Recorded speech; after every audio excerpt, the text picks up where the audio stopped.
Online কপিটি কিভাবে বের করতে পারি সেই বিষয়টি আপনাদের সাথে শেয়ার করছি।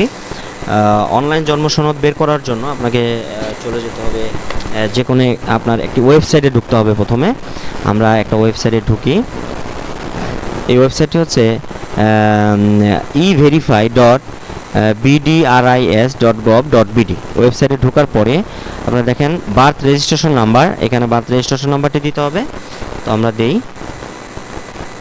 বার্থ রেজিস্ট্রেশন নাম্বারটি দিয়ে তারপর আপনি জন্ম সনদ দেবেন। দেখেন জন্ম সনদ, জন্ম তারিখ অর্থাৎ ডেট অফ বার্থ কীভাবে দিতে হবে, প্রথমে ইয়ার্স, তারপরে মান্থ, তারপরে ডে। তাহলে ইয়ার্স হচ্ছে আমাদের যেটা আছে সেটা এখানে দিয়ে দিলাম, তারপরে মান্থ দিব এবং স্ল্যাশ না দিয়ে কিন্তু হাইফেন দিতে হবে, এবং আমরা তারিখটা বসিয়ে দিব। এইখানে দেখেন এখানে একটা ভেরিফিকেশন কোড আছে, এই কোডটি আমরা এখানে লিখব, অর্থাৎ 52 থেকে 48 যদি আমরা বাদ দিয়ে দিই তাহলে থাকে কত, 4। তাহলে আমরা 4 লিখে সার্চে ক্লিক করব। সার্চে ক্লিক দেওয়ার সাথে সাথে যদি এটা অনলাইন করা থাকে অবশ্যই আমাদের অনলাইন কপিটি দেখাবে।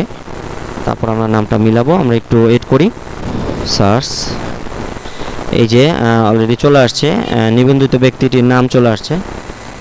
আমরা একটু নামটা মিলিয়ে নিচ্ছি, রবিউল ইসলাম, এবং পিতার নাম হচ্ছে চুনু, মোহাম্মদ চুনু প্রাঙ্ক, ঠিক আছে।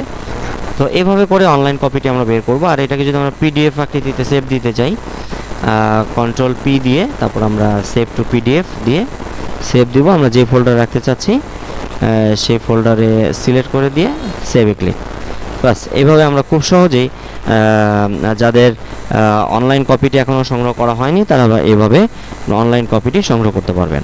তো ধন্যবাদ আজকে টিউটোরিয়ালের সাথে থাকার জন্য। আবারও নতুন কোনো টিউটোরিয়াল নিয়ে হাজির হয়ে যাব। আমি শেখ জাকির আহমদ। সে পর্যন্ত সকল ভালো থাকুন, সুস্থ থাকুন এবং নিরাপদে থাকুন। আল্লাহ হাফেজ।